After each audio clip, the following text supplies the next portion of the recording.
Inilah video rekaman gajah yang masuk ke pemukiman warga di kawasan Simpang Tiga Sakti, perbatasan Kecamatan Tulung Selapan dan Air Sugihan Oki. Kehadiran gajah ini berdasarkan informasi masyarakat sudah terjadi sejak 1 bulan terakhir dan hadir saat sore hari menjelang malam. Camat Tulung Selapan, Soleh Nawawi, saat dihubungi via telepon membenarkan kejadian tersebut berdasarkan pantauan di lokasi. Menurut camat, ada sekitar 37 gajah yang sempat terlihat berkeliaran di pemukiman warga. Kawanan gajah tersebut, kata Soleh, diduga datang dari kawasan Air Sugihan. Pihaknya juga sudah melaporkan ke Balai Konservasi Sumber Daya Alam untuk ditindaklanjuti. Yang punya masyarakat itu yang di kebun-kebun tuh habis itu. Katanya dari ke situ juga. Tiap tahun itu pasti. Nah sekarang ini cara musim Facebook mudah nyebar. Ya sama tidak perlu anu hijau kan. Cuman ini ya, masyarakat lah sudah gitu. Dari lapor masyarakat, apa yang kerusakan mungkin yang ditimbulkan?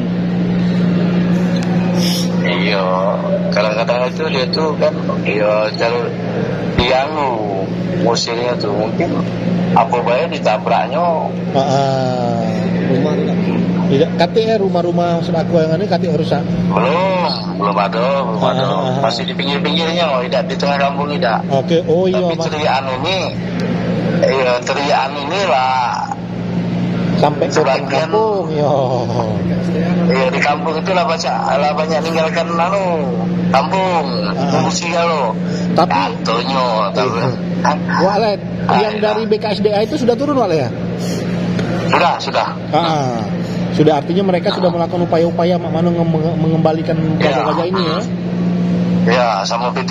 Oh, dari PT SBA. PT SBA. Oke. Nah, kita menghimbau masyarakat Walet sudah juga. Kita apa himbauan kita dengan masyarakat? Sudah. Ya, hati-hati baik. Dalam hal ini. Itu udah pasti juga. Mama udah berbuat pas. Iya. Pihak kecamatan hingga kini masih melakukan pengawasan di lokasi gajah-gajah tersebut. Biasa berkeliaran, sementara warga juga dihimbau untuk berhati-hati dan segera melaporkan ke pemerintah desa setempat jika terjadi hal-hal yang bersifat membahayakan. Nopan Wijaya, PAL TV.